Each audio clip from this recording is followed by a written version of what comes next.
Bab sifatul huruf. Karakter-karakter huruf. Apa itu sifatul huruf? Secara bahasa adalah makna yang melekat pada sesuatu. Sedangkan secara istilah maksudnya adalah keadaan tertentu yang datang pada huruf tatkala mengucapkannya. Tapi kita artikan atau kita syarah itu pengertian dari istilah dan bahasa itu. Makna yang melekat pada sesuatu itu artinya adalah sifat yang melekat pada huruf. Makna itu sifat, sesuatu itu maksudnya huruf. Di sini ya kasusnya. Makna yang melekat pada sesuatu itu maksudnya adalah sifat yang melekat pada huruf.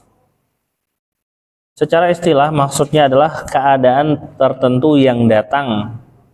Nah, keadaan tertentu yang datang itu artinya adalah sifat pada huruf ketika diucapkan ya. Maksudnya ya sifatul huruf itu maksudnya adalah ketika huruf diucapkan itu datang yang namanya apa?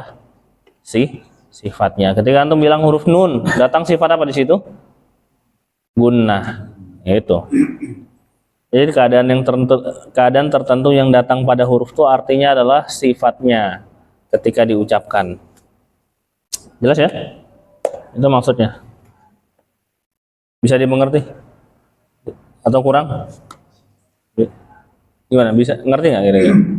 Makna yang melekat pada sesuatu itu artinya adalah sifat yang melekat pada huruf. Maksudnya gini loh. Bukan harus dikeluarkan. Melekat itu berarti udah otomatis, bukan harus. Tapi memang sendiri. Antum gitu ya? Udah ciri khas. Kayak antum ngucapin huruf nun, apakah antum harus juga mengeluarkan gunnah?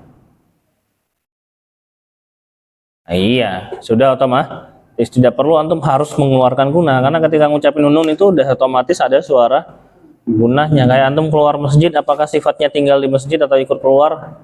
Nah, kamu tinggal dulu di sini ya, nggak bisa kayak gitu. Jadi sifat itu sudah melekat pada huruf. Maksudnya antum tuh bakalan ketemu sifat-sifat yang banyak otomatisnya dibanding manual. Maksudnya belajar sifat itu bukan untuk dilatih sebenarnya. Hanya hanya beberapa aja yang sifat itu manual, beneran manual. Kayak kolkolah. Kolkolah ini beneran manual nih. Kalau antum nggak belajar kolkolah, apakah antum tahu kalau di dalam ngaji itu ada mantul? Kalau nggak belajar kolkolah, antum tahu nggak ngaji itu ada mantul-mantulnya? Nggak tahu. Baca Al-Ikhlas paling lam yalid walam yulat paling bacanya, nggak tahu tuh ada lam yalide kayak gitu. Nah ini beneran kolkolah karena kalau nggak belajar kolkolah antum nggak bakalan mantul kayak gitu loh. Baik ya. Berikutnya, apa manfaat mempelajari sifatul huruf? Mampu membedakan huruf-huruf yang sama mahrotnya. Antum udah tahu lah karena udah belajar mahrot kan. Yang sama mahrotnya itu contohnya kayak apa? Nah itu kan sama tuh mahrotnya, to data. Terus antum nanya, lah terus kalau mahrotnya sama bedanya gimana gitu kan? Nah bedainnya pakai apa? Sifatnya. Sebagai contoh, to data berada pada mahrot yang sama, maka cara membedakan ketiga huruf tersebut adalah dengan mempelajari sifatul huruf. Huruf ta memiliki sifat hamas yang tidak dimiliki huruf dal dan to. Sedangkan huruf dal memiliki sifat jahar dan kolkolah yang tidak dimiliki oleh huruf ta. Adapun huruf to memiliki sifat isti'la dan itbaq yang tidak dimiliki oleh huruf ta dan dal. Kalau antum pusing nggak apa-apa karena belum waktunya. Mikirin begituan tuh. Agak pusing kan? Yang penting cukup tahu aja kalau to data itu sifatnya beda. Nah gitu, itu simpelnya. Nanti nggak perlu tahu apa itu hamas jahar, itbaq. Nggak usah, yang penting antum cukup tahu aja tahu data itu walaupun mahrotnya sama tapi sifatnya beda ya, sama aja kayak kita kakak beradik, sifatnya apa? Beda gitu kan. Berkata Al-Alamah Muhammad Maki Nasr rahimahullah, ketahuilah bahwa huruf yang berserikat dengan huruf lainnya dalam satu mahrot tidaklah dapat dibedakan kecuali dengan sifat. Begitu pula huruf yang berserikat dengan huruf yang lainnya pada satu sifat tidaklah dapat dibedakan melainkan dengan makhraj. Nah, contohnya kayak qaf dan kaf ini. Dia sifatnya sama ini. sesama infitah dia itu. Terus gimana cara bedanya kalau sifatnya sama begini? Bedanya dari makhrajnya. Pai sama ki, balikin lagi tuh, nggak selalu ke sifat mulu. Contohnya kalau anda lihat nih hanya kof dan kaf ini aja kadang sering nih. Sifatnya rada-rada mirip, sama-sama kayak nyengir atau tipis lah ketika harokat kasroh. Terus bedanya dari mana dong kalau gitu? Dari makhrajnya, yang satunya di bunyinya pai, satunya bunyinya ki. Nah itu dari makhrajnya. Kedua, mampu membedakan huruf yang kuat dan huruf yang lemah. Nah, tadi yang pertama apa? Mampu membedakan. Yang kedua, mampu membedakan huruf yang kuat dan lemah. Maksudnya kuat dan lemah itu tebal dan tipis. Tebal itu lebih kuat daripada tipis. Ya kan, barang yang tebal lebih kuat daripada barang yang tipis. Kayak gitu ya. Logikanya gitu. Ketiga, mampu mengucapkan setiap huruf sesuai dengan makhraj dan sifatnya secara tepat. Nah, ini tujuan terakhirnya ya. Seperti memurnikan bacaan huruf mat. Nah, mat ini makhrajnya apa namanya? Mat. Makhrajnya apa?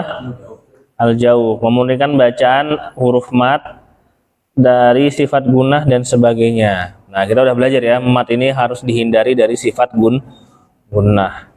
Yang kedua, memurnikan huruf yang tipis dari suara tebal. Nah, ini biasanya biang keroknya di harokat.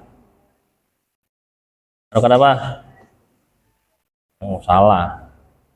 Huruf tipis dibaca tebal tuh biang keroknya di harokat apa? Posol itu loh. Po. Iya, fathah. A. Ihdinos. Harokat apa tuh? Fathah. Makanya antum waktu belajar pertama kali itmamul harokat tuh. I, A, U. U, A, I. Tuh kayak gitu bentukan mulutnya. Kasrohnya mah benar, fathahnya yang lain sendiri. Jadi harokat fathah ini biang keroknya. Makanya hati-hati di harokat fathah. Ya obatnya pakai itmamul harokat itulah. Nah ini dihafalin nih. Cara ngafalinnya mudah. Anak kasih tahu tentunya kodenya. 1, 2 itu agar mampu membedakan. Antum lihat aja, sama nggak? Dah, 1, 2 itu dia agar mampu membedakan depannya. Yang ketiga agar mampu mengucapkan. Udah gitu aja. 1, 2 sih. Pertama dan kedua, maksudnya manfaat mempelajari. Yang pertama dan yang kedua itu depannya itu tulisannya sama kan? Agar mampu membedakan. Yang ketiga bawahnya tuh mampu mengucapkan. Nah, itu kunci depannya. Agar mampu membedakan huruf yang sama makhrajnya, agar mampu membedakan huruf yang kuat dan lemah, agar mampu mengucapkan makhraj dan sifat secara tepat.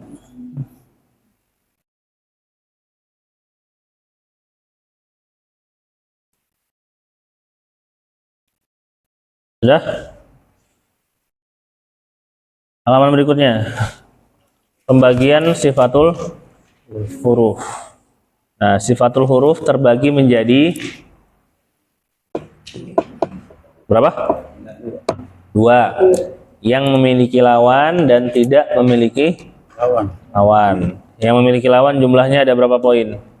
4. Yang tidak memiliki lawan ada 8. Nah, kenapa sih ada sifat tidak memiliki lawan? Kenapa nggak digabungin aja semuanya ke sifat yang memiliki lawan, Mas? Udah gitu. Kenapa harus ada sifat tidak memiliki lawan? Nah, sifat tidak memiliki lawan ini disebut dengan sifat istimewa.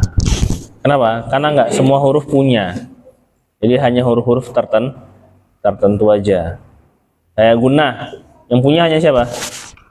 Mim dan nun. Nah, disebutnya sifat istimewa karena hanya beberapa huruf aja yang punya. Atau dia ini tambahan sifat lah intinya. Baik, kita masuk ke sifatul huruf yang memiliki lawan.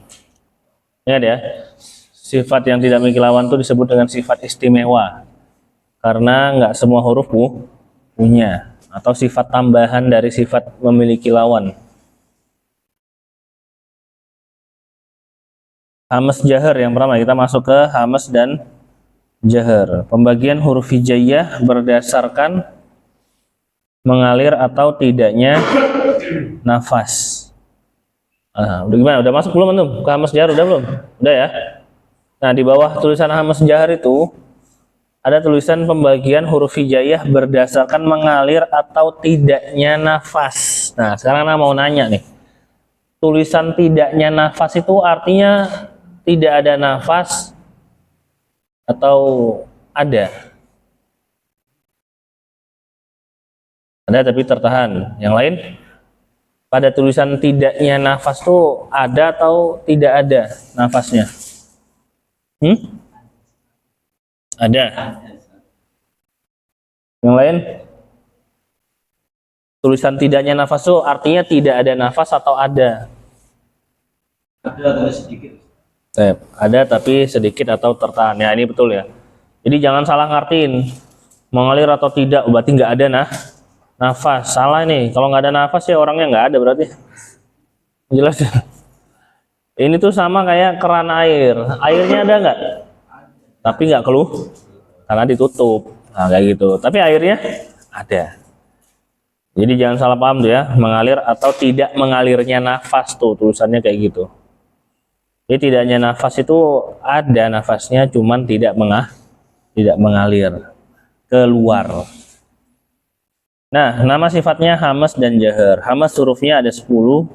Nah, ini dihafalkan pasti ya. Fahatsahu syakhsun sakat. Hafalin tuh. Jangan pakai H semua, fahasahu sahsun sakat, pakai H semua, pakai sin semua, fahasahu sahsun sakat tuh. Ntar disuruh jabarin satu-satu bingung. Kok salah lagi ya? Awas jangan salah ngafalin, nanti bingung sendiri ntar. Fahasahu sahsun sakat tuh, kalau bareng-barengan jago tuh. Kalau udah sendiri-sendirian dah, bingung langsung. Nah, jadi antum hafalin yang barengannya juga, tapi antum juga harus ngafalin yang satuan. Fahasaha syakhoso sakata, tuh kayak gitu. Fahasaha syakhoso sakata. Jelas ya, mahrot-mahrotnya tuh dibenerin. Ya. Fahasaha syakhoso sakata. Kayak gitu ya. Itu kalau dijabarin satu-satu kayak gitu. Tapi kalau langsung fahasahu sahsun sakat tuh kayak gitu ya. Ya sering tuh kalau udah ngafal fahasahu sahsun sakat tuh pasti anda tanyain yang satuannya dan kebanyakan kagok pasti. Karena ngafalinnya sin semua, fahasahu sahsun sakat. Ya, hafalin tuh ya. Apa huruf hamas? Fahasahu syakhsun sakat. Kalau satuannya apa? Syakhoso sakata. Adapun jahar itu hurufnya ada di catatan kaki, Anda bisa lihat itu. Totalnya ada 19. Silakan, nggak usah dihafal. Tapi saya kalau mau nyebutin jahar boleh nggak? Boleh. Tapi kalau salah satu ya salah semua berarti. Terus gimana dong? Bilang aja sisanya. Apa huruf jahar? Sisanya. Udah gitu. Sisa dari huruf hamas. Berkata Imam Ibnul Jazari rahimahullah, mahmusuha fahatsahu syakhsun sakat. Huruf yang memiliki sifat hamas adalah fahatsahu syakhsun sakat. Nah, kita mulai dari hamas dulu ya. Hamas secara bahasa adalah tersembunyi. Adapun menurut istilah, samarnya suara pada pendengaran akibat terbukanya dua pita suara, tidak adanya getaran pada keduanya, serta banyaknya nafas yang mengalir ketika mengucapkan huruf-hurufnya. Nah, sekarang kita bahas tuh yang secara istilah. Ini antum hafalin ya, beneran dihafalin yang secara istilah ini. Samarnya suara, kenapa dia samar suaranya? Karena nggak ada hambatan. Hambatan di sini maksudnya adalah pita suara. Karena tidak ada hambatan, maka tidak ada pula gesekan. Berarti ya maksudnya apa? Tidak ada getaran. Alhasil aliran yang mengalir lebih banyak. Maka di situ ditulis dengan banyaknya nafas yang mengalir. Jadi itu saling berkaitan sebenarnya. Samarnya suara, kenapa? Karena terbukanya pita suara. Hasilnya apa? Tidak ada getaran. Terus hasilnya lagi apa? Banyaknya nafas yang mengalir. Nah, ini tuh saling berkaitan.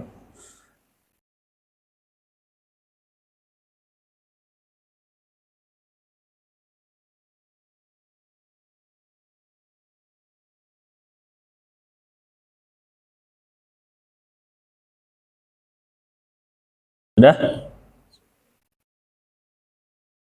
Adapun jahar secara bahasa adalah jelas, secara istilah jelasnya suara pada pendengaran akibat tertutupnya dua pita suara atau menutupnya dua pita suara dan adanya getaran pada keduanya serta banyaknya nafas yang tertahan ketika mengucapkan huruf-hurufnya.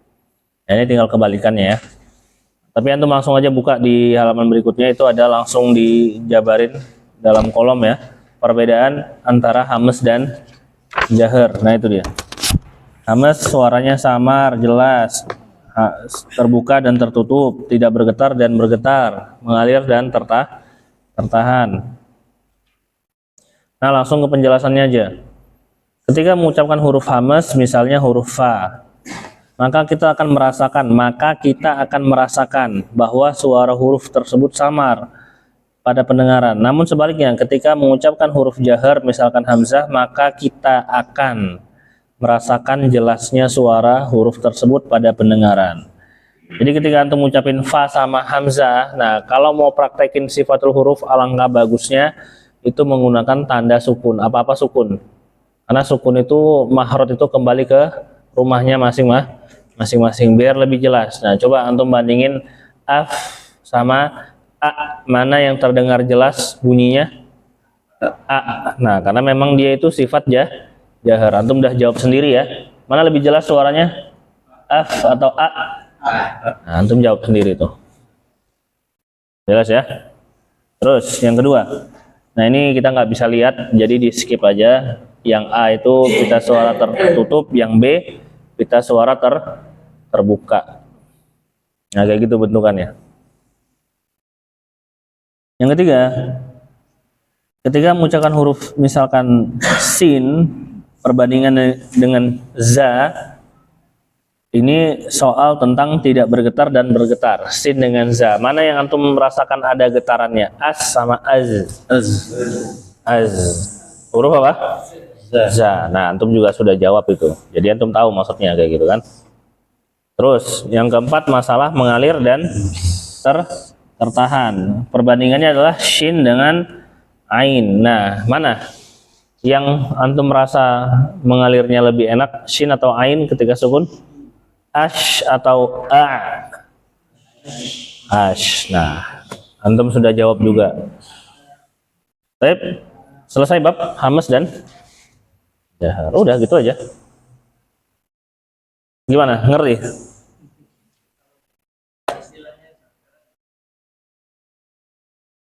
Bingungnya apa?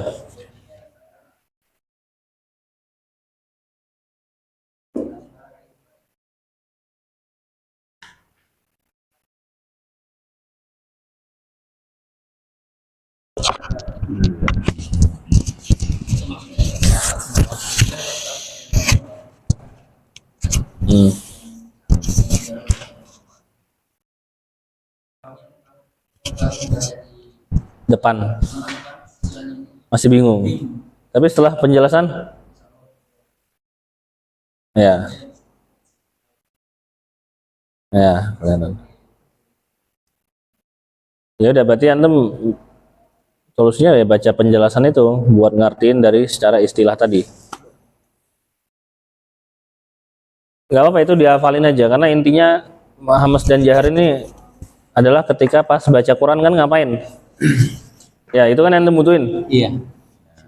Udah belajar hamas jahar di Quran ngapain nih? Ya kan tahu ilmunya teori tapi nggak tahu praktek. Pas di Quran ngapain nih hamas jahar? Jahar mah nggak usah dibahas ya. Kebalikan dari hamas.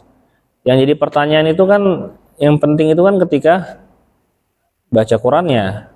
Nah, saya kan udah belajar hamas jahar nih. Pas di Quran saya harus ngapain nih? Ayo, harus ngapain? Hmm?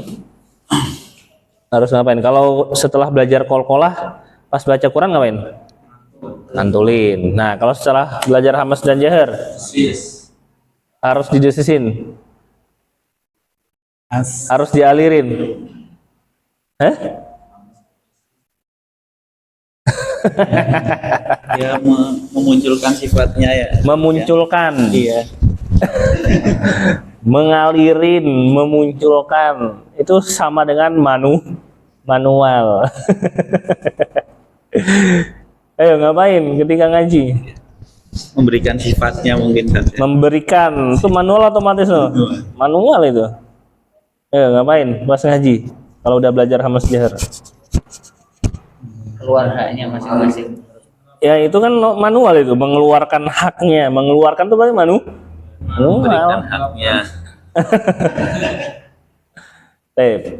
Aduh, gak ada yang bisa jawab nih. Nah, jadi setelah antum belajar hamas dan jahar, ngapain sih antum tuh pas baca Quran tuh diapain hamas jaharnya itu? Jawabannya adalah nggak ngapa-ngapain. Nggak ngapa-ngapain. Kan hamas jahar ini cuma jelasin ciri-ciri dia doang. Samarnya suara, karena terbukanya pita suara, tidak adanya getaran, banyaknya nafas yang mengalir. Ini tuh info atau nyuruh? Iya, ini cuma keterangan huruf-huruf yang selama ini antum baca itu sudah hamas dan sudah jahar. Jadi antum pas dibaca Quran ngapain? Ya nggak ngapa-ngapain, antum tuh udah hamas dari dulu dan jahar. Si hamas di sini tuh cuman jelasin info huruf-hurufnya dia aja gitu. Jahar juga jelasin info dari huruf-hurufnya dia. Jadi antum tuh udah jahar dan udah hamas. Sebagai buktinya, ya tadi mana yang lebih kelihatan aliran suaranya? Antum langsung jawab kan tadi? Hamzah atau Shin? Hamzah tadi. Suara kan lebih jelas.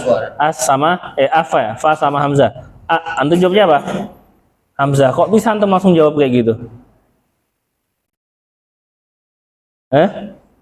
Karena dia lebih jelas dan antum udah tahu itu. Itu jawabannya.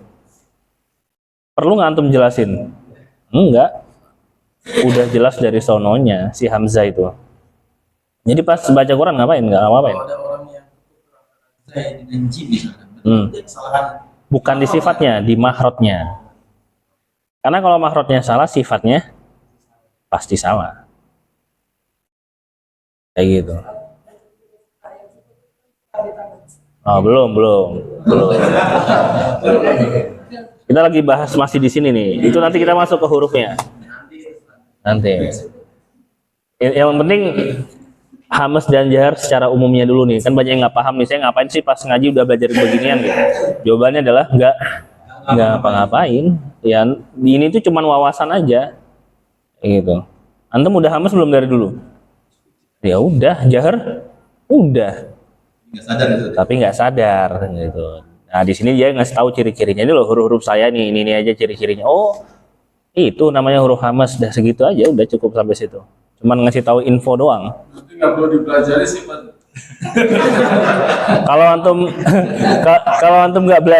kalau antum bukan buat jadi guru, enggak usah. Karena antum Benar bacanya Ustaz, ya? tapi yang penting benar bacaannya. Kayak anak dulu di Syekh itu nggak belajar teori, nggak usah. Yang penting bacanya benar. Cuman kalau antum jadi guru, problem itu. Ditanya muridnya. Iya, Nanti pokoknya Ustaz. pokoknya harus sama. Iya, ini cuman wawasan aja. Kayak misalkan tafasyi, menyebarnya aliran suara. Otomatis atau manual itu? Atau menyebarkannya gimana caranya? Ya udah otomatis. Bukan antum yang nyebarin, si shin itu udah memang sifatnya tafasyi ini cuman wawasan aja. Jadi kalau misalkan antum nggak belajar juga nggak apa-apa. Kalau nggak jadi guru ya, kalau jadi guru belajar tetap dong. Karena orang bakalan nanyain tuh. Kayak gitu. Antum kenapa tuh baca tanya kayak gitu? Iya emang kayak gini. Pokoknya gini. Ya pokoknya gini, antum ikutin aja gitu. Kan nggak enak tuh kalau kayak gitu. Jadi kalau antum nggak ngajar ya udah nggak apa-apa. Yang penting prakteknya benar aja, udah cukup. Gitu. Jadi aslinya kelas talak ini nggak usah pakai kitab juga nggak apa-apa sebenarnya. Baca aja gitu kayak antum tadi kita tahsin aja gitu. Cuman nanti kekurangannya antum itu kalau benerin orang itu ilmunya nggak ada, tapi cuman bisa prakteknya aja. Kayak teman-teman anak itu nyontohin ya kan. Bapak-bapak tuh bingung, itu Ustadz gimana caranya supaya kayak gitu? Kan ditanyain tuh kayak gitu. Ya, teman anak bilang apa? Anak juga nggak tahu. Yang penting antum lihat aja nih, udah contohin tuh. Ya kan ketawa orang jadi kayak gitu. Ya baru-baru itu rata-rata kayak gitu ngajarnya. Karena mereka full praktek, teorinya jarang tuh. Jelas ya, jadi hamas jahar cuman sampai situ aja. Pas baca Quran ngapain ya nggak ngapa-ngapain, antum udah hamas dan sudah jahar. Baik, selesai hamas dan jahar. Semudah itu hamas jahar itu. Nah jadi kalau kita simpulin lebih simpel lagi dibanding pengertian secara istilah tadi, lebih simpelnya ada nggak? Ada. Hamas itu dominan nafas, jahar itu hurufnya dominan suara. Itu lebih simpel lagi, ya kan? Itu lebih simpel daripada istilah tadi. Hamas itu hurufnya dominan nafas, jahar hurufnya itu dominan suara. Ingat, ini bukan untuk dipraktekin, ini hanya info aja, ciri-ciri huruf hamas saja. Dia itu ciri-cirinya nafasnya lebih dominan. Nah terus ada yang nanya, lah terus ini yang ngalir suara apa? Nafas sih sebenarnya gitu kan, bingung tuh. Nah, cara bedainnya gimana? Itu gimana maksudnya nih? Katanya tadi nafas, tapi kok ada suara juga gitu kan? Nih bingung nih.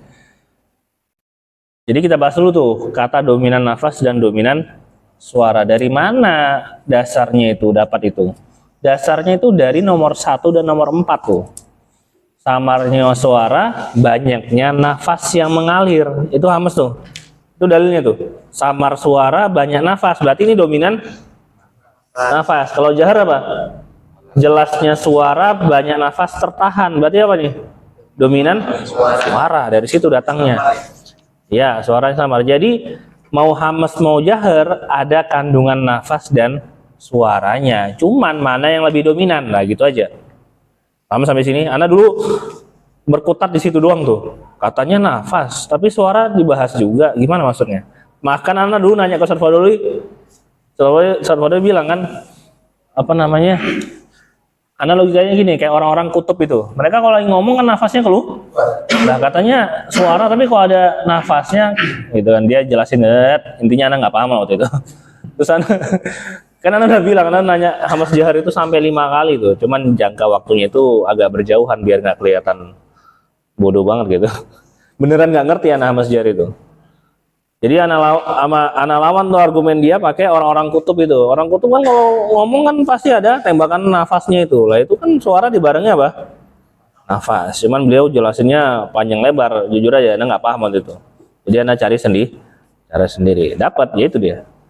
Si hamas itu dominan nafas, jahar itu dominan suara, kayak gitu. Ini ada kata dominan itu berarti nggak 100%. Dalam kandungan dominan nafas berarti ada suara. Dalam kandungan dominan suara berarti ada nafas. Makanya orang tuh banyak yang bingung di huruf za itu. Loh, ini za katanya jahar, tapi ada nafasnya, kenapa dia nggak masuk hamas? Banyak nanya kayak gitu tuh. Za ini kan nafasnya ngalir nih, kok dia nggak masuk hamas? Ini orang hanya melihat hal kecil tapi melupakan hal besar. Coba antum bisa nggak ngucapin za tapi full dominan nafas atau full nafas?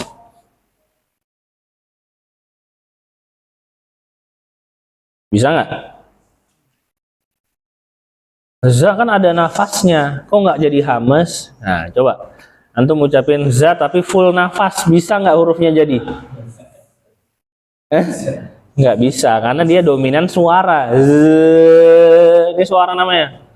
Cuman ada nafasnya sedikit doang, namanya juga dominan suara. Gitu kan? Seperti itu. Tapi ya, jelas ya, itu simpelnya. Hamas dominan nafas, jahar dominan suara. Di Quran ngapain? Ya enggak ngapa-ngapain, jelas ya. Ini cuman info aja, hanya wawasan. Nah, sekarang kita bahas huruf hamasnya. Jahar mah nggak ada masalah ya, jahar orang tuh masalah di hamas mulu pasti. Kita bahas di hamesnya. Fahasahu syakhsun sakat. Kita latihan hurufnya ya. Kan itu ada latihannya tuh. Tapi pakai yang fathah dan sukun aja. Af sama fa. Coba antum baca. Af sama fa. Terus ha, ah, ha, sa. Terus ha, sya, kho, so, sa. Nah, cukup sampai situ pembahasan hames itu. Kaf dan ta itu nggak dibahas sebenarnya di hames itu. Karena yang murni huruf hames itu cuman sampai fahal tahu syahsun sakat. Murni nih, dia mau berharokat mau sukun, dia ada hamesnya. Kelihatan maksudnya. Nah, antum bisa nggak ambil kesimpulan tadi setelah latihan tadi? Mana yang banyak alirannya ketika sukun atau berharokat? Sukun. Sukun. Nah, itu kaidah hames yang nggak ditulis di buku. Tulis dong. Huruf-huruf hames lebih banyak alirannya ketika sukun daripada berharokat. Itu kaidah tuh.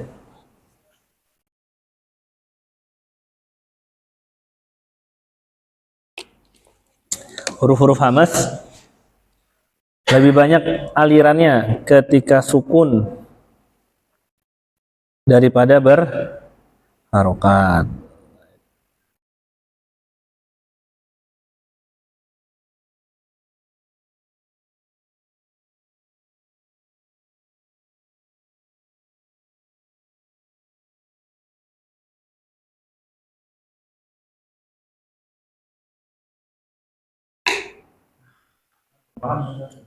Yang mana tuh? Ini maksudnya kaidah huruf hamas lebih nafas. Daripada berharokat. Aliran nafasnya. Daripada berharokat. Ya. Daripada yang berharokat.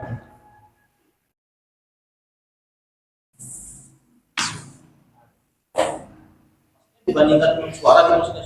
Oh, enggak, kita nggak bahas ke situ. Kita bahas di seputar hamas saja. Iya. Huruf-huruf hamas lebih banyak aliran nafas. Ya, sukun Daripada berharokat. ya, Itu kaitan dengan suara atau nafasnya? nafas saja, nafas. Tadi antum contohin tuh. Af sama fa. Banyakan mana tuh ngalirnya? Kalau fa sekali fa, jadi hilang itu. Oh, bukan, itu harokat namanya. Yang antum baca fa, ha. Ini harokat nih. Depannya itu loh. Oh, keluar. Nah, itu. Sifat itu kalau harokat itu kan membatalkan lepaskan mahrotnya kalau fathah. Kalau mahrotnya lepas berarti sifatnya ikut lepas, berarti bukan yang fa, bukan depannya itu sebelum baca. Nah, itunya. Sebentar kan? Nah, itu kan lama dia. Af sama fa. A-nya itu Nah, bukan. A-nya itu harokat namanya. permulaannya di sini. Ya, permulaannya. Sebentar banget. Fa. Sama kayak huruf nun yang udah pernah kita bahas. Ya. Gunahnya tuh pas di em-nya, bukan di nah, itu bukan. Jelas ya? Nah, kaidah ini berarti berlaku nggak buat ta dengan kaf? Ya berlaku karena dia sama-sama huruf hamas. Nah, kita pakai tuh. Kita mulai dari yang pembahasan sukun dulu.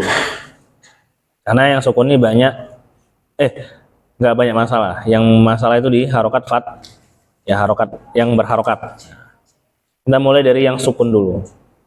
Yang sukun gimana bacanya? At, it, ut. Nah, kita bahas cara mengalirkan hamas ketika sukun. Gimana cara tekniknya? Nah, selama ini orang tuh kalau lihat kaf dan tak sukun tuh kesannya manual tuh. Antum jangan lupa ya dihamesin tuh. Dihamesin tuh sama dengan dikeluarkan aliran nafasnya. Padahal aliran nafas tuh sudah ada. Antum sendiri juga punya aliran nafas. Nah, aliran nafas tuh namanya apa? Hames namanya. Setiap orang punya nafas nggak? Punya. Nah, itu hames namanya. Tugas antum sekarang itu bukan ngehamesin, tapi ngeluarin. Nah, gimana cara ngeluarinnya itu? Kayak gini contohnya. Perumpamannya itu kayak bendungan. Kalau antum mau ngeluarin airnya ke bawah, apa yang antum lakukan? Mendorong sungainya atau membuka pintunya.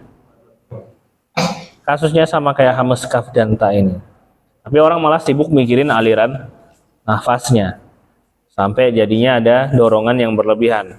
Ats, kayak gitu. It's. Ini karena dia fokus ke aliran sungainya. Padahal aliran sungainya udah ada belum? Udah. Tugas antum ngapain? Tinggal buka aja pintunya, dia keluar sendiri. Hamas juga gitu. Nafasnya udah ada belum? Gampang banget cara ngeceknya. Antum tahan aja, nggak usah dikeluarin itu. Berat nggak mulutnya? Nah, berat itu tanda ada yang mau keluar. Tugas antum ngapain? Buka aja dikit, tek, keluar dia itu. Jelas? Nah, bunyinya tuh gitu doang bunyinya. Nah, gitu cukup. Nggak sampai roba, bedain tuh. Sama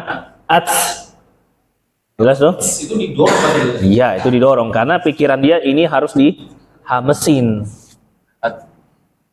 Yang di pikiran banyak orang sekarang. Sendiri, gitu, keluar sendiri. Iya, dia keluar sendiri otomatis kan dia. Nafas tuh udah ada. Tugas antum ngapain?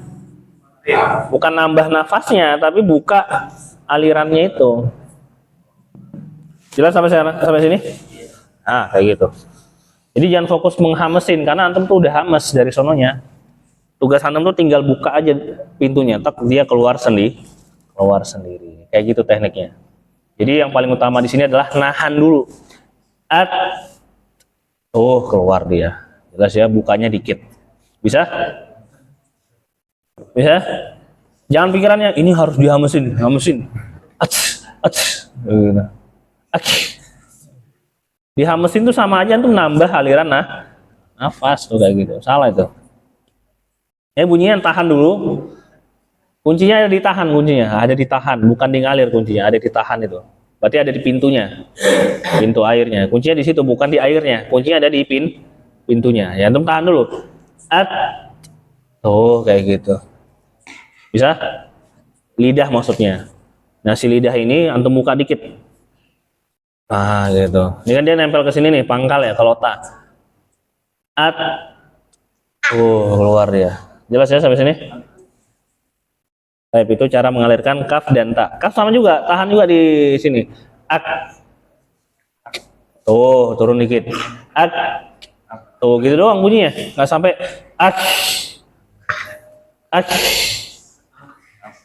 itu. Itu nambah itu. Allahu Akbar. Kayak gitu. Akbar. Gitu. Enggak, dia dikit doang. Sampai ada perumpamaan itu huruf kaf dan ta hamas itu yang bisa dengar tuh hanya sebelah antum doang. Itu perumpamaan yang bahwasanya hamas itu suaranya saking kecilnya, cuman sebelahnya doang yang bisa dengar. Nah, beda lagi. Sekarang udah pakai mic, semuanya bisa dengar. Itu perumpamaannya. Kalau pakai mic ya semuanya dengar. Jelas ya, itu teknik cara ngeluarin kaf dan ta ketika sukun. Jadi nggak sembarangan.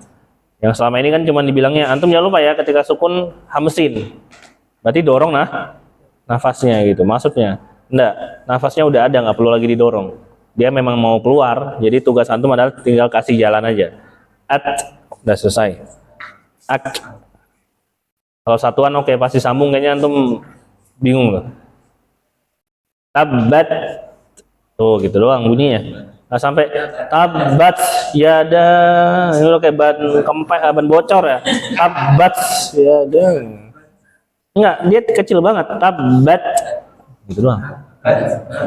Nah, itu alami tuh. Kalau kayak tabat yada, nah, ini enggak alami kayak gini. Nah, itu tekniknya, ngeluarin hamas ketika sukun. Dah jelas ya? Tinggal latihan. Kuncinya ada di pintunya, bukan di alirannya. Jadi tinggal antum kumpulin alirannya di sini, saya buka dikit, tek, dia keluar sendiri. Baik. Nah sekarang kita bahas yang berharokat. Nah tadi kan udah dibilang tuh kaidahnya, huruf-huruf hamas itu alirannya terasa lebih banyak ketika sukun daripada berharokat. Nah yang berharokat, antum lihatlah tadi yang sukunnya itu, dengernya banyak nggak itu? Alirannya banyak nggak ketika sukun tadi? Banyak. Enggak, yang ta sama ka. Sedikit. Oh, dikit. Ak dikit nih. Kalau kita menggunakan kaidah berarti yang berharokat tuh harus lebih sedikit dari yang sedikit itu. Dua huruf. Itu sedikit itu. Sukun aja sedikit, berarti yang berharokat harus lebih daripada yang sukun. Karena kaidahnya kayak gitu. Nah, gimana tuh cara nakarnya? Bingung kan? Nggak usah ditakar, baca aja kakiku, tati itu. Karena dia makin kecil nggak kelihatan atau nggak kedengeran. Berarti bacanya gimana? Kakiku, tati, tuh bukan warat silil Qur'ana, sila. Ini makin nampak lihatannya. Nah kalau kayak gitu berarti menyelisih kaidah, yang berharokat lebih banyak daripada sukun. Jadi biasa aja, tati itu kakiku biasa. Nah habis itu nanti ada pertanyaan tuh, lah terus kalau kayak gitu hamesnya mana? Nah kan kayak gitu. Antum udah dibilang kan, karena saking kecilnya dia itu nggak kelihatan. Tapi bisa nggak sih dirasain? Bisa. Antum bilang aja tati itu biasa itu, tapi telapak tangannya di depan mulut tuh. Nembak nggak dia? Tati itu nembak nggak itu? Nah yang nembak itu namanya apa? Hamas. Jelas ya. Jadi nggak perlu antum lebih-lebih. Antum kenapa kayak gitu? Tuh antum nggak tahu ya ini hamas namanya. Yang nggak salah nggak benar juga sih. Nggak salah dan nggak benar juga ya. Ya kayak gitu ya. Jadi normal aja. Lagi pula anak juga ada trauma di situ kan, pernah dimarahin sama Ustadz Abdurrahim bin Syamsuri gara-gara anak kira saat itu yang kayak gitu tuh keren bentukannya, warat silil Qur'ana sarut sila. Jadi kalau keren kayaknya benar deh, makanya pas anak pakai malah kena semprot sama Ustadz Abdurrahim waktu itu. Itu kan sampai dia bentak meja itu, mukul meja, wong gitu kan. Cuman masalah hamas digituin doang, sampai mukul meja. Orang yang tadinya tafid tuh lagi tafid sore itu, langsung pada diem semua. Kan harusnya nyantai aja lah gitu kan, udah mati anak nyantai dong. Maksudnya orang-orang yang tadinya tafid itu jadi pada diem semua kan, kalau misalkan salah yang benar tati itu, orang tetap ngaji kan kayak gitu. Ini nggak sampai diem semua loh. Kematiannya ya biasa aja dong. Jadi ya gitu, Abdurrahim tuh temperamental juga orangnya. Karena didikan daripada Syekh Abdul Karim tuh, jadi kata-kata. Bagus kayak gitu tuh, bagus banget. Cuman kasih tahu lah alasannya itu gimana caranya bisa kayak gitu. Kadang nggak dikasih tahu kan. Jadi tadi Anda contohin, gimana caranya supaya tipis? Nggak ada caranya, antum latihan sendiri. Jadi wajar aja teman-teman kita itu kayak Ustadz Abdullah Afif itu, dia bilang ke Ana tuh, antum tahu nggak, dan Ana itu auzubillah sama bismillah aja sampai 2 bulan loh. Auzubillah sama bismillah itu mulus ketika setelah 2 bulan. Lama nggak itu? Auzubillah masuknya 4 hari lagi, tiap hari Senin sampai Kamis. 2 bulan baru selesai bersih auzubillah sama bismillah itu. Ya kalau dipikir-pikir cara ngajar kayak gitu ya benar juga, lama gitu, suruh nyari sendiri. Jadi antum harus bisa nebalin, tipisin dengan sendirinya kayak gitu. Sekarang antum udah enak, cara nipisinnya gampang, tinggal nyengir doang gitu kan. Mulutnya nyengir biasa mah manyun, udah enak banget sekarang mah. Tapi lama banget sampai 5 bulan, 3 bulan. Ya, cepet lah, jangan lama kali mahirin itu. Cuman mainin bibir gitu aja kok. Antum udah enak banget, udah dikasih tahu semuanya teknik-tekniknya tuh. Nah, tinggal modal capek doang. Kalau dulu modal capek plus stres juga kalau dulu. Sekarang kan tekanannya nggak ada kan? Kalau dulu stres, iya. Kayak gitu ya. Jadi yang berharokat harus dibaca biasa. Tati itu kaki normal aja. Saya selesai bab hamas dan jahar. Kita ulangin ya. Hamas jahar ini dominan nafas, adapun jahar dominan suara. Adapun huruf-hurufnya, kaidah pengucapannya adalah semua huruf hamas itu lebih banyak alirannya ketika sukun daripada berharokat, termasuk kaf dan ta. Jadi k-nya biasa aja, kakiku, tati itu, adapun sukunnya juga hamasnya secara alami. At, it, ak, ik, bukan yang ditambah-tambahin. At, ak, kayak gitu.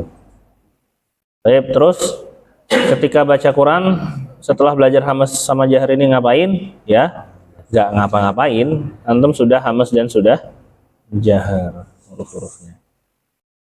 Baik, ada pertanyaan terakhir nih. Huruf hamas itu kan fahat, tahu, syakhsun, sakat. Tadi yang nomor 3 secara istilah itu disebutnya tidak ada getaran. Coba antum lihat di hamas itu. Tidak ada getaran. Tapi coba antum cek salah satu huruf hamas itu ada nggak yang getar? Huruf apa? Ho. Nah, gimana tuh? Bosnya bilang tidak ada getaran, tapi ternyata anak buahnya ada yang getar. Nah, gimana jawabannya? Ya, silakan jawab. Ya, Bukan kita suara yang bergetar. bukan nafas yang begitu. Bukan pita suara, terus apa? Ntar dulu. Terus yang lain, Anda bisa jawab nggak? Bosnya bilang nggak ada getaran. Ini karyawannya ada getaran, ada getaran nih. Ayo gimana?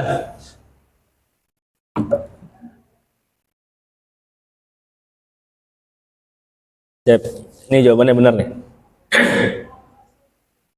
Antum baca-baca lagi yang lengkap.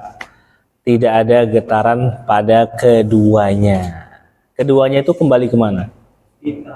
Pita suara. Pita suara di mana? Di bawah sini. Huruf kho, mahrotnya di mana? Atas. Benarlah. Ketika melewati pita suara di sini, dia nggak ada getaran. Getarannya baru di mana? Di tenggorokan bagian atas. Jadi nggak ada masalah. Itu jawabannya. Getarannya itu ada di tenggorokan bagian atas. Pada huruf kho. Berarti posisi pita suara itu berada di bawah tenggorokan atas. Ya. Jadi ketika dia melihat pita suara, ini tenggorokan atas. Mana duluan? Duluan sini. Tidak ada getaran pada pita suara. Ya iya, pas di sini nggak ada getarannya. Mulus saja. Nah, pas sampai sini nabrak nih. Baru ada getaran, itu jawabannya. Nanti kalau misalkan ada yang nanya, katanya nggak ada getaran, ini kok getar? Nah, itu jawabannya. Iya, tidak ada getarannya itu pada pita suaranya. Getarnya itu pada tenggorokan bagian atas. Itu jawabannya. Baik ya. Nah, Anda ingetin lagi kalau misalkan ada yang nanya huruf za. Huruf za kan ada aliran nafasnya. Kok dia nggak masuk hamas? Nah, karena huruf za ini dominan suara dia dibandingkan nafas. Dominan suara itu tetap ada nafas. Sekarang bisa nggak antum ucapin huruf za tapi dominan nafas? Nggak bisa, jadinya huruf apa? Sin, sa jadinya. Jelas sampai sini? Jadi za ini dia dominan suara. Nah, itu jawabannya kalau ada yang nanya. Za kan aliran nafas, kok dia nggak masuk hamas? Nah, karena za ini dia dominan suaranya dibanding nafasnya. Sekarang bisa nggak antum ucapin za tapi dominan nafas? Ya, nggak bisa, pasti jadinya sin jadinya.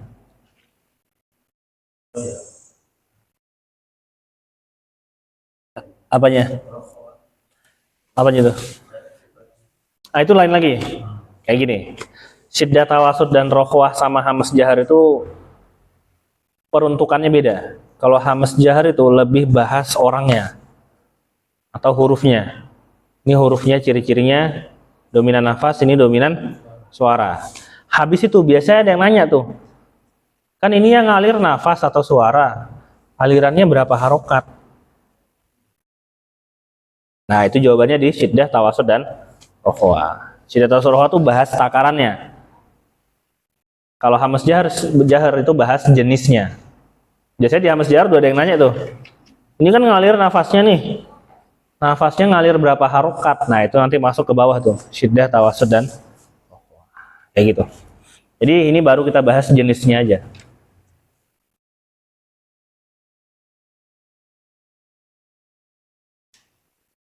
Saya jelas ya. Nah misalkan antum udah agak mulai paham, ana rasa nanti antum harus baca ulang aja. Baca aja, nggak usah diinin banget. Buat nguatin aja. Biasanya pas antum baca ulang pasti ada yang nggak paham. Walaupun di sini udah mulai paham nih, pasti baca ulang pasti ada yang nggak paham tuh. Biasanya kayak gitu. Jelas ya. Antum baca ulang aja. Nanti kalau misalnya ada yang kurang jelas, hari berikutnya ditanyain ya. Intinya hamas jahar ini pas ngaji ya nggak ngapa-ngapain. Paling yang problem itu pada huruf kaf dan huruf ta aja. Udah di situ. Jelas ya aja. Jadi mulai sekarang kaf dan ta yang berharokat antum harus bentukannya apa? Biasa aja. Tati itu kakiku.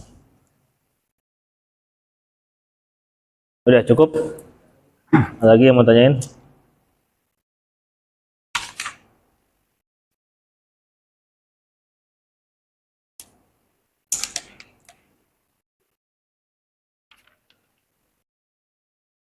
Ada lagi? Jelas?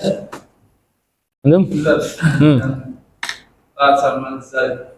Kalau saya rasakan aliran napasnya lebih banyak saya. Apalagi kalau yang berharokan dan lebih Za. iya, za. Lebih banyak aliran nafasnya. Nggak gitu cara ngukurnya. Cara ngukurnya itu antum bisa nggak ngucapin huruf za tapi dominan nafas. Nafasnya lebih dominan. Suaranya dikit aja, bisa nggak?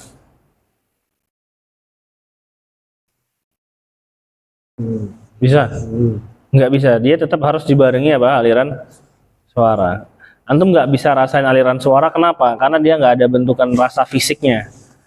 Kalau nafas bisa nggak antum rasain fisiknya? Ada kayak hembusan kayak gitu? Bisa. Jadi antum ngerasanya itu lebih banyak karena suara nggak bisa dirasain. Kalau nafas bisa kan? Ada rasanya gitu. Kalau suara bisa nggak dirasain gitu? Nggak bisa. Jadi feeling aja sebenarnya. Oh saya ngerasanya nafasnya lebih banyak ya rasanya. Ya iya karena nafas bisa dirasain. Kalau suara bisa dirasain nggak? Nggak bisa. Gitu. Jadi tetap dominan suara ya tadi. Bisa nggak huruf za dia dominan nafas? Bisa nggak? Suaranya dikit. Antum dengan bilang nggak usah pakai nafas nih. Itu udah za sebenarnya. Ini apa nih? Suara apa nafas? Suara itu. Nafas itu kan cuma dikit-dikit doang ya. Jadi lebih dominan apa? Nafas. Cara nakarnya kayak gitu. Bisa nggak antum dominan nafas di huruf za itu? Nggak bisa. Kayak gitu cara nakarnya. Ya, makanya ada pertanyaan itu. Saya ini kan ada aliran nafasnya, tapi kok nggak masuk hamas? Nah itu jawabannya. Karena kalau dia dominan nafas nggak jadi hurufnya. Gitu. Ya.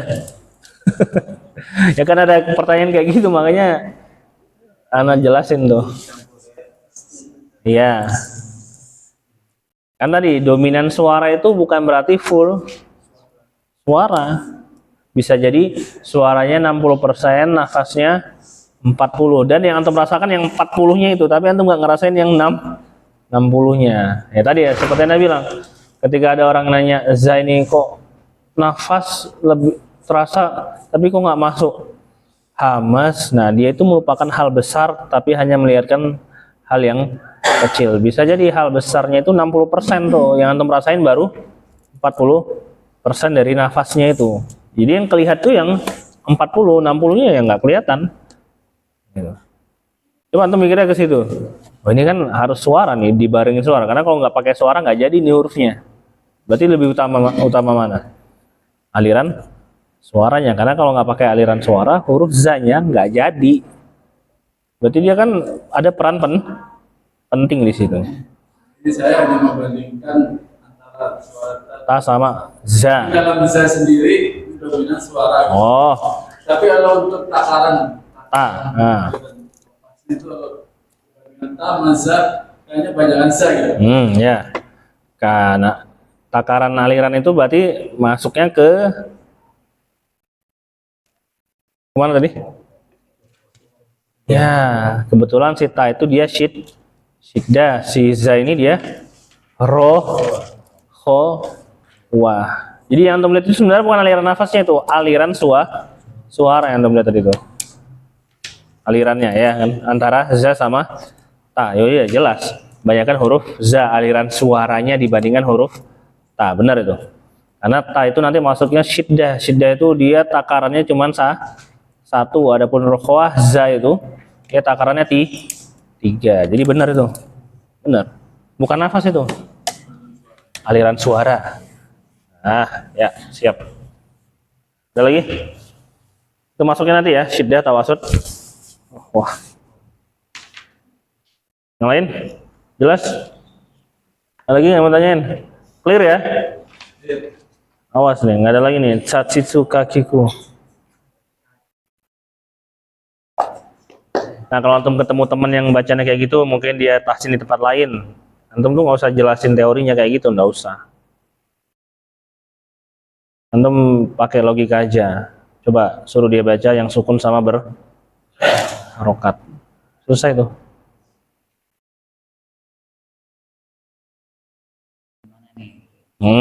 Jadi biar dia berpikir gitu. Coba huruf hamas apa aja? Fahad tahu. Sasun, sakat. Coba antum baca dengan dua kondisi, satu sukun, satu berharokat. Af sama fa. Alirannya banyakan mana? Dah. Banyakan sukun misalkan dia bilang. Nah, kalau antum baca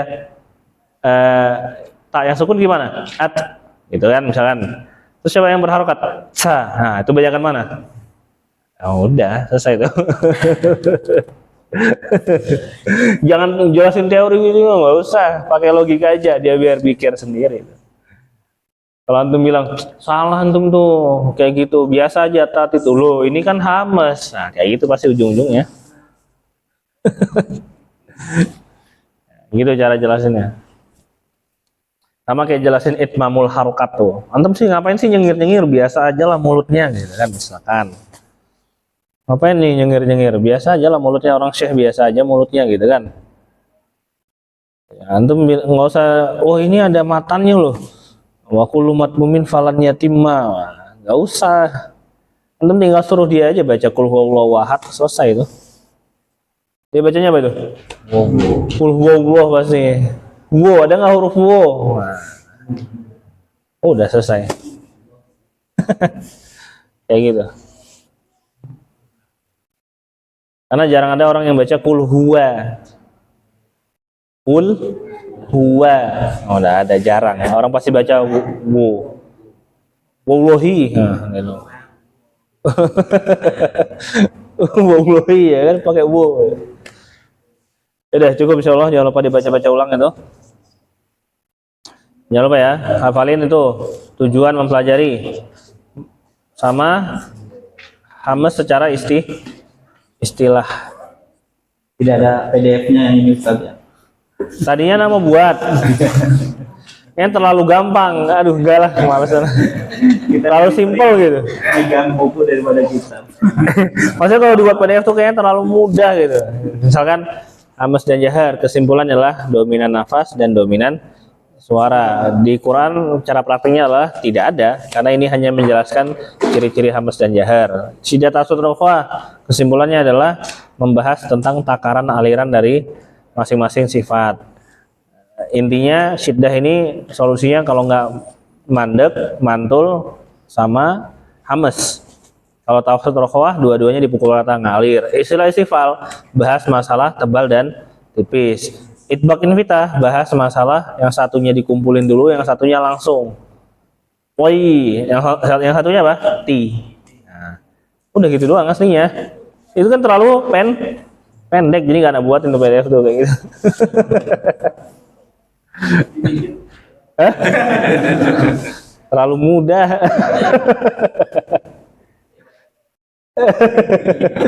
Daripada baca, misalkan kalau itbaq tuh pasti lengket apa gitu pokoknya.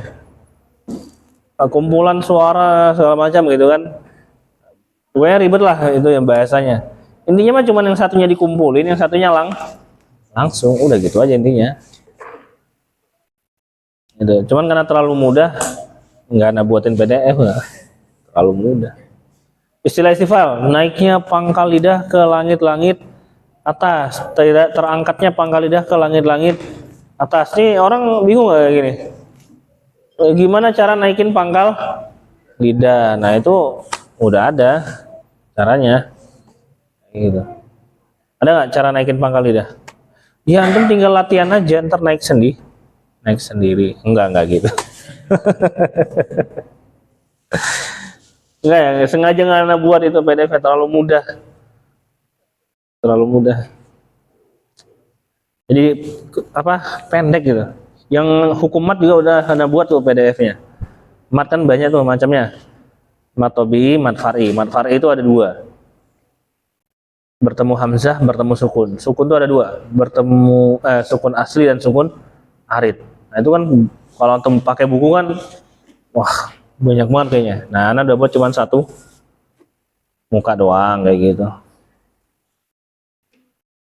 Mau juga tuh. Boleh. Antum biar stres dulu lah. Kalau dikasih langsung mudah kadang nggak dipakai. Terus stres dulu, nanti terakhir udah agak susah payah ngapalinnya baru dikasih tes. Apa lu kasih itu? Udah susah payah ngapalin baru dikasih. Udah karena jangan dipersulit. Harusnya juga Itbamul Harokat tuh harusnya kayak gitu juga tuh mainnya.